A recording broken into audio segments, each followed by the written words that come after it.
Hello everyone, good morning. I hope you all are doing well. मेरा नाम दिवस द्विवेदी है और आज 20 सितंबर 2025 है।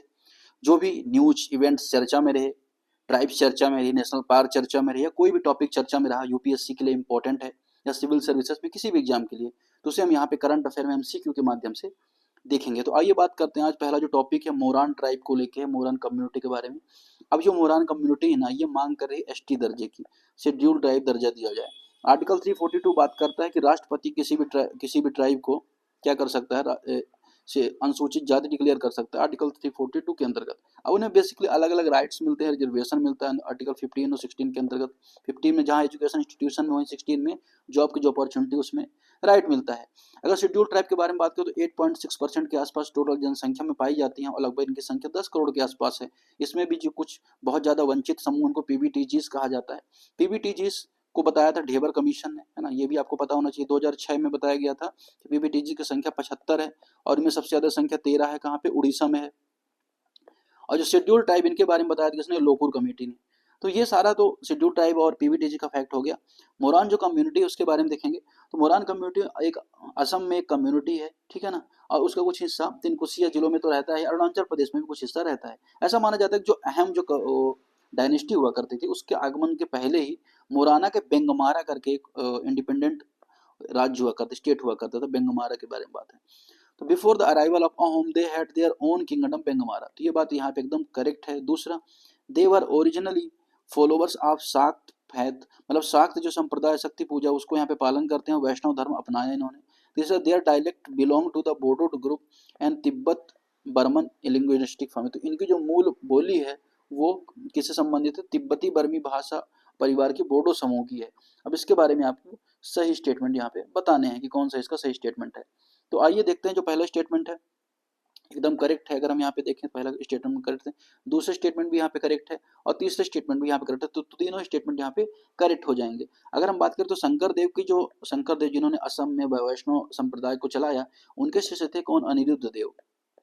अनिरुद्ध देव ने भी क्या किया था, जो वैष्णव संप्रदाय है, वैष्णव धर्म है, उसको वहाँ पे बहुत प्रचार प्रसार किया था। तो वैष्णव धर्म अपनाने से पहले ये शाक्त धर्म के अनुयायी हुआ करते थे, ठीक है।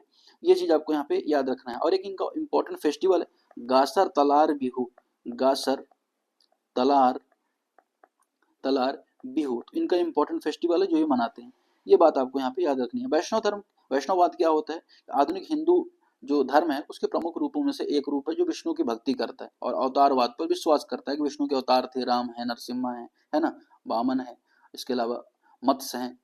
तो ये यहाँ पे आपने देखा। दूसरे क्वेश्चन की तरफ बढ़ेंगे। SLAAP suits are often use by the powerful corporates and individual to silence critics, तो जो मुकदमेबाजी और जो शक्तिशाली संस्थाओं में व्यक्तियों द्वारा पत्रकारों, कार्यकर्ताओं, एनजीओ को डराने के लिए दायर किए जाते हैं। अब इसका मकसद बेसिकली क्या होता है, अगर आप देखो सिविल कोर्ट में एक पत्रकारों पर अडानी इंटरप्राइजेस खिलाफ कथित रूप से इन्होंने क्या किया, सामग्री प्रकाशित की, ठीक है। अब इस वजह से क्या हुआ, इनके मामला चला गया सुप्रीम कोर्ट में, ठीक है। अब यहाँ पे ये जो मामला होता है क्या होता है, देखिए मामला ये होता है कि सामने वाले की प्रॉपर्टी खत्म कर दो, इतना उसको केस में फंसा दो कि लंबी लंबी प्रक्रिया में फंसा रहे, ठीक। एसएलपी जो मुकदमे लंबी कानून प्रक्रियाओं का उपयोग करके विरोधियों की वित्तीय मानसिक स्थिति को खत्म करने के लिए विचार विमर्श दबाने का प्रयास है।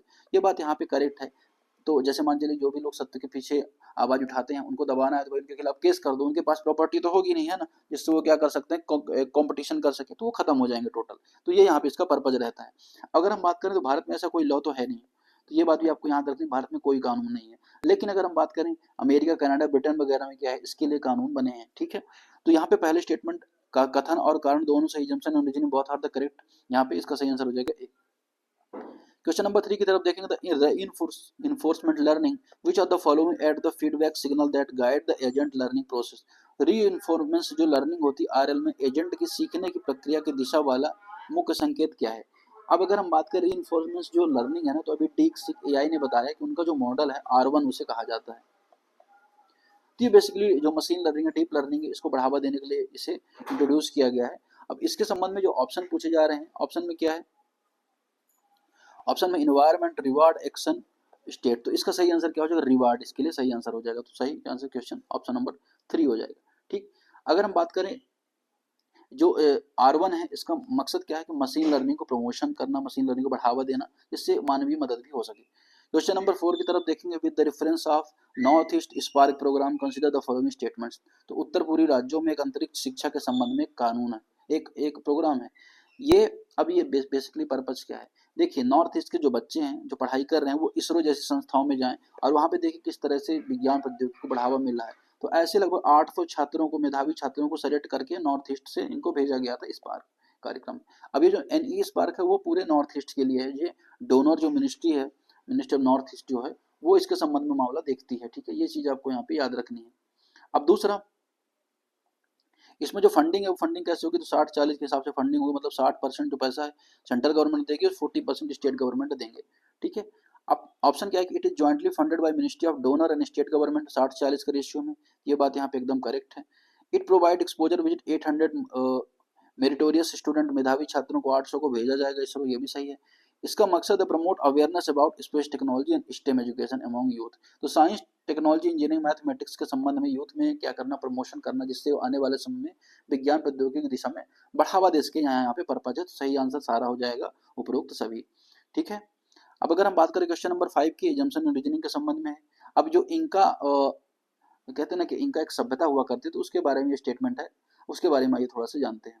अब यह है क्या बेसिकली, अगर आप देखो इनका सभ्यता के बारे में देखो, तो पेरू में अगर आपने देखा, पेरू 15वीं सेंचुरी BC के पास इनका स्थल वहां पे पाया जाता था, ठीक है। यह पेरू के जो कुजको है वहां से 80 किलोमीटर नॉर्थ में एंडीज पर्वत के पास में है, ठीक है। अब यहाँ पे एक चोटी जिसको बोला जाता है माचू पिच्चू, माचू पिच्चू और हुयाना पिच्चू, ये दो चोटियां हैं, लगभग 7-8 हजार मीटर ऊंची हैं, ठीक है। तो ये वहाँ का स्थल है, पहली बात यह याद रखना, जिसको 1983 में क्या किया गया था, इसे यूनेस्को विश्व धरोहर में शामिल किया गया था। अब पेरू में अगर हम बात करें तो ये जो डायनेस्टी है ना, तो 14 सेंचुरी से लेकर 1533 के आसपास तक ये फली फूली, ठीक है। और जो साउथ अमेरिका में सबसे बड़े साम्राज्य में से एक रहा, और इनकी जो टेक्नोलॉजी है, इनका जो आर्किटेक्चर है, बहुत फेमस रहा। यहाँ पे स्टेटमेंट क्या बन रहा है कि जो इनका आर्किटेक्चर है considered highly developed despite the absence of iron tool wheel. इनका बिना लोहे के उपकरण पहियों के पत्थरों को सटीक रूप से काटकर इमारत बनाते थे, ये स्टेटमेंट यहाँ पे बोला जा रहा है। दूसरा, they used precisely cut stone fitted without mortar. तो अब इमारतें बिना मोटार मतलब जैसे सांचों का यूज करके बनाया जाता है। जैसे सपोज करो आपको एक ईंट ये है, इसको एक आपने बनाया, दूसरी ईंट को आपने इस तरह बनाया, इस तरह बनाया, ये जाकर सेट हो गई। तो इस तरह से अगर हम बात की, ये जो आर्किटेक्चर है ये यहाँ पे चलता था।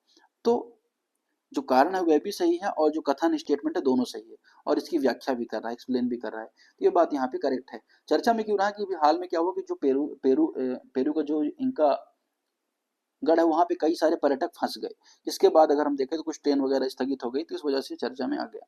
तो एक अच्छा स्थल है, 1983 में इसको यूनेस्को में हेरिटेज साइट में डिक्लेयर किया ही गया है।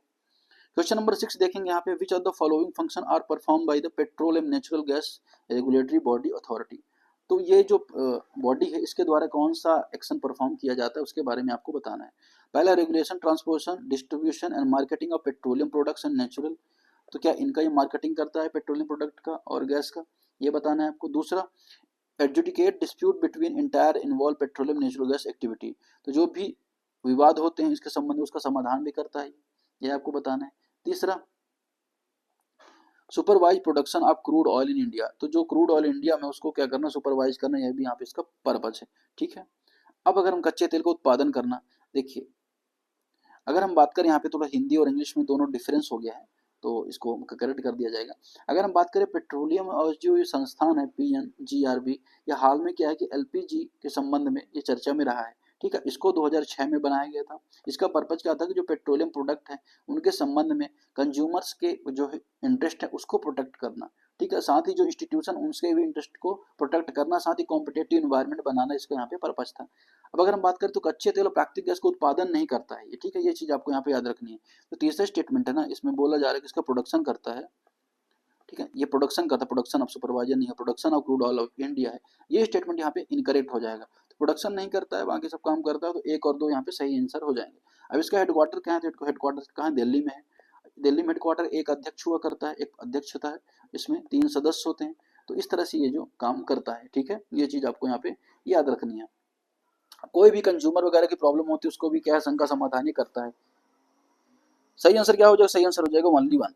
आगे देखेंगे, Machu Picchu UNESCO world heritage site of which by which Inca ruler. तो किस इंका रूलर के द्वारा जो ये जो मांगको इनको बनाया गया था, 7वां क्वेश्चन है। इसका सही आंसर क्या हो जाएगा? पचीकुट्टी इंका यूपुना। तो ये जो भी रूलर रहे इनके द्वारा इसे बनाया गया था। क्वेश्चन नंबर 8 देखेंगे, with the reference of India's blue port initiative consider the following statements. तो जो इंडिया का ब्लू पोर्ट इनिशिएटिव है उसके संबंध में आपको सही स्टेटमेंट बताने हैं।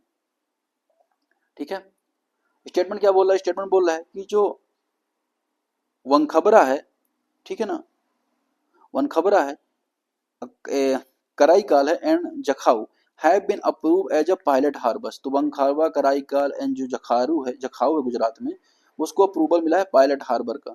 साथ ही it integrate smart technology such as IoT, satellite communication and sensor network. ये इंटीग्रेट करता है स्मार्ट टेक्नोलॉजी को, सच एज आईओटी को एंड सैटेलाइट कम्युनिकेशन को, सेंसर नेटवर्क को। ये स्टेटमेंट है। दूसरा, it exclude eco friendly measure and rain water harvesting.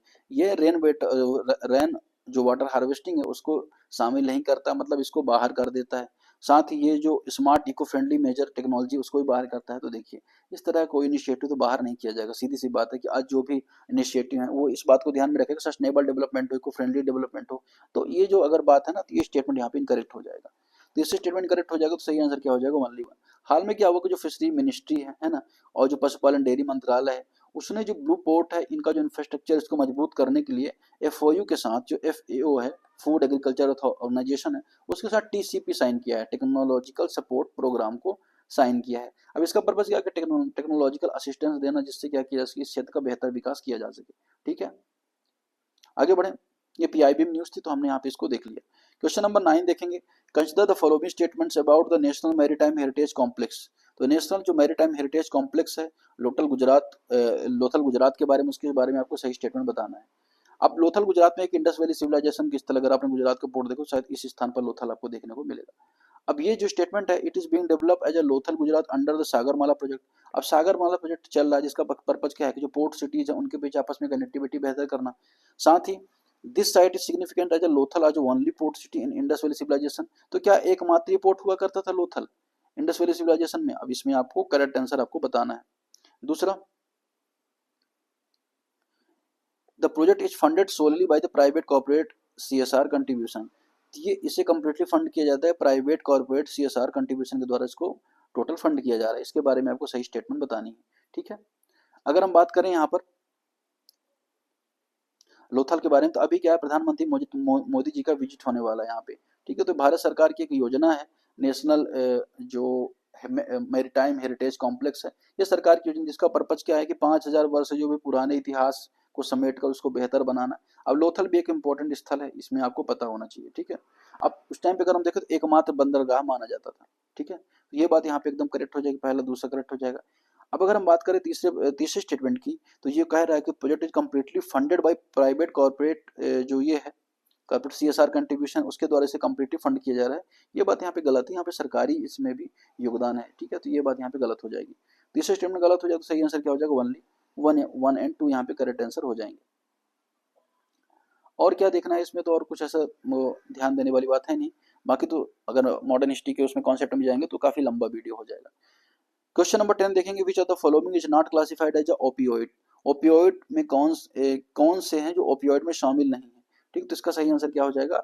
इसका सही आंसर हो जाएगा इब्नूप्रोफेन। तो इब्नूप्रोफेन जो है किसमें शामिल है? ओपियोइड्स में शामिल नहीं। ओपियोइड्स क्या है इसे आप सर्च करके देख लीजिएगा, है ना। तो आज की डिस्कशन फिलहाल इतना ही, मिलते हैं